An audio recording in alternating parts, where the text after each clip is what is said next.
When is GPT-5 coming out again? I don't know. That's the honest answer. Oh, that's the honest answer. Is it blink twice if it's this year? We will release an amazing model this year. I don't know what we'll call it. We'll release over in the coming months many different things. I think they'll be very cool. I think before we talk about like a GPT-5 like model called that or not called that or a little bit worse or a little bit better than what you'd expect from a GPT-5, I think we have a lot of other important things to release first. You're making me nervous and excited. What are some of the biggest challenges and bottlenecks to overcome for whatever it ends up being called, but let's call it GPT-5? You know, what's the one big unlock? Is it a bigger computer? Is it like a new secret? Is it something else? It's all of these things together. Like the thing that OpenAI, I think, does really well. We multiply 200 medium-sized things together into one giant thing. Dans cette vidéo, nous allons voir ensemble tout ce qu'il y a à savoir sur le futur modèle d'OpenAI GPT-5. La vidéo que vous venez de voir est sortie il y a 2 jours, le 18 mars 2024, sur la chaîne de Lex Fridman, podcasteur américain, où il interviewe Sam Altman, le CEO d'OpenAI. Dans cette vidéo, je m'appuie sur les recherches de la chaîne AI Explained, qui est une superbe chaîne YouTube sur le sujet de l'intelligence artificielle, que je vous invite à aller suivre si vous comprenez bien l'anglais. En résumé du court extrait du podcast, pas de GPT-5 cette année, mais un nouveau modèle super cool qui va quand même faire du bruit. Le tweet de Greg Brockman, président et cofondateur d'OpenAI, dit, et je traduis, « Construire chez OpenAI est un exercice consistant à exploiter au maximum chaque ressource informatique disponible, à prédire et à comprendre scientifiquement les systèmes résultants, à rechercher de nouvelles idées ou d'anciennes qui sont maintenant prêtes à fonctionner et à évoluer au-delà des précédents. » Vous allez voir qu'on va analyser ce tweet outre mesure, mais il annonce très clairement que OpenAI est actuellement en train de travailler sur un nouveau modèle et donc une amélioration potentielle de GPT-4. En l'occurrence, on voit que ce tweet a été publié le 25 janvier 2024, donc c'est pas tout récent. Et juste après, on a eu un second tweet de Jason Wei, qui est chercheur en intelligence artificielle chez OpenAI lui aussi, et on voit qu'il a dit « Il n'y a pas de plus grande montée d'adrénaline que de lancer un entraînement de GPU massif ». Donc les GPU, pour ceux qui ne savent pas, il s'agit de cartes graphiques. Et donc, c'est ce qui sert à entraîner les modèles tels que GPT-4 ou les modèles à venir. Concernant l'entraînement des modèles, OpenAI a communiqué sur sa manière d'avoir entraîné GPT-4 en l'occurrence. Je cite, « Cela nous a permis de prédire avec précision certains aspects des performances de GPT-4 sur la base de modèles entraînés avec pas plus de 1 millième du calcul de GPT-4. » Donc, grosso modo, ce qu'il faut comprendre, c'est qu'avec 1 millième du calcul nécessaire à entraîner GPT-4, ils ont déjà pu prédire des fonctionnements du modèle en question. Donc, ils savaient déjà un petit peu comment allait se comporter GPT-4, même si toute la puissance de GPT-4 n'était pas encore déployée.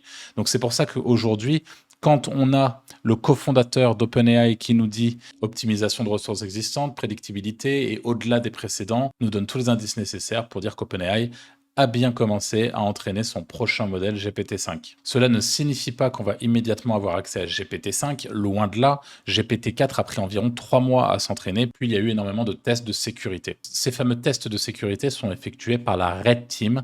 C'est des gens qui sont chargés de vérifier la sécurité des modèles d'OpenAI et qui sont potentiellement en train de tester actuellement le nouveau modèle en question. Quel est l'intérêt d'avoir ces testeurs de la Red Team qui sont déjà en place alors que le modèle n'est pas encore terminé ? Il faut savoir qu'avant qu'un modèle soit complètement entraîné, il passe par différents points de contrôle, un petit peu comme une sauvegarde dans un jeu vidéo par exemple. D'ailleurs, il est fort probable, et c'est ce que confirme Sam Altman au début de cette vidéo, qu'avant l'arrivée de GPT-5, on voit arriver un modèle qui est supérieur au modèle qu'on a l'habitude d'utiliser aujourd'hui, mais qui cependant ne s'appelle pas encore GPT-5. Quoi qu'il en soit, gardons en tête qu'OpenAI a déjà eu un aperçu des capacités du futur modèle GPT-5 grâce à l'entraînement de micro-modèles GPT-5. Et honnêtement, ça a l'air assez cool. En tout cas, c'est ce que nous laisse croire encore une fois Sam Altman, qui a déclaré en novembre qu'il était particulièrement chanceux d'être dans la salle le jour où, je cite, OpenAI a repoussé le voile de l'ignorance.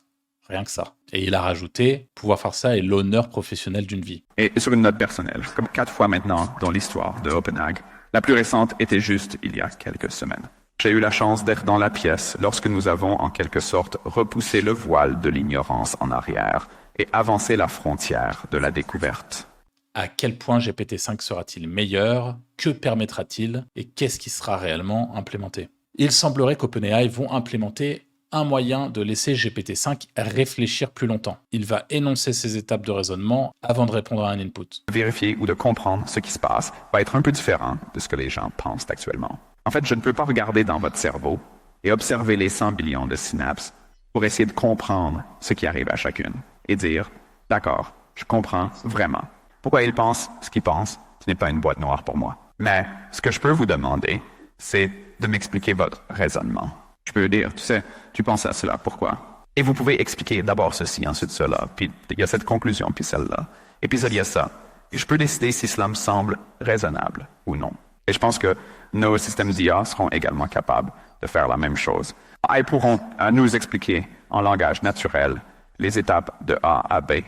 Ce dernier explique qu'il est impossible de pouvoir lire dans les pensées d'un être humain et de décrypter les 100 trillions de synapses qui le composent. Mais que par contre, ce même être humain peut tout à fait lui expliquer son raisonnement et qu'il pourra derrière, évidemment, juger ce raisonnement. Eh bien, c'est ce que sera capable de faire l'IA demain. GPT-5 devrait pouvoir expliquer son raisonnement en détail afin que l'humain qui se trouve derrière puisse décider si celui-ci est bon ou non. Quelques jours avant le World Economic Forum, Bill Gates a demandé à Sam quelles seront les étapes clés des 2 prochaines années. GPT-4 ne peut raisonner que de manière extrêmement limitée.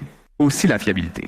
Si vous posez la plupart des questions à GPT-4 10 000 fois, l'une d'entre elles est probablement assez bonne, mais il ne sait pas toujours laquelle.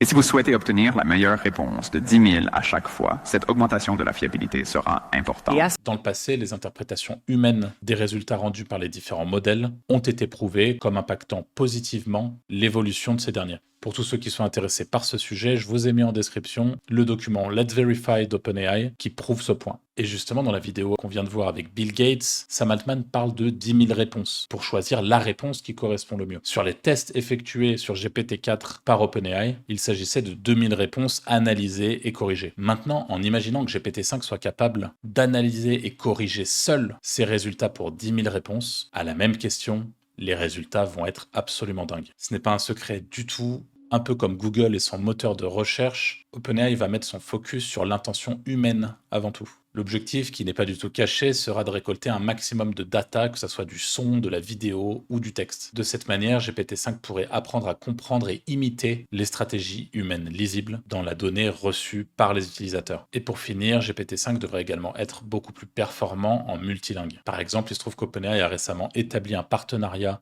avec le gouvernement islandais pour améliorer la capacité de GPT-4 à parler islandais. Pour conclure, on a le droit de se demander quand est-ce qu'on va pouvoir accéder au prochain modèle. J'en ai pas encore parlé en vidéo, mais c'est vrai que moi, ce qui me chagrine un peu, c'est qu'actuellement, j'ai l'impression qu'on nous avait déjà donné un super modèle et qu'on nous l'a retiré et qu'aujourd'hui, si on ne passe pas par l'API, malheureusement, et vous l'avez sans doute remarqué vous aussi, ChatGPT est un peu à la rue. Quoi qu'il en soit, le nouveau modèle ne devrait pas tarder, il arrivera courant de l'année 2024. Pour information, il a fallu entre 6 et 8 mois pour tester et implémenter GPT-4. Donc si les entraînements du nouveau modèle ont réellement commencé fin janvier, on a encore un peu de temps devant nous. Quoi qu'il en soit, la concurrence sur le secteur des LLM est féroce pour OpenAI avec Grok, Gemini, Meta, Claude et plein d'autres. Voici l'avis du CEO d'Anthropic, créateur du LLM Claude, sur le sujet de la date d'arrivée de GPT-5. Je pense qu'on va juste voir en 2024 des versions plus nettes et plus commercialement applicables des modèles qui existent aujourd'hui. Comme tu sais qu'on a vu quelques-unes de ces générations de sauts.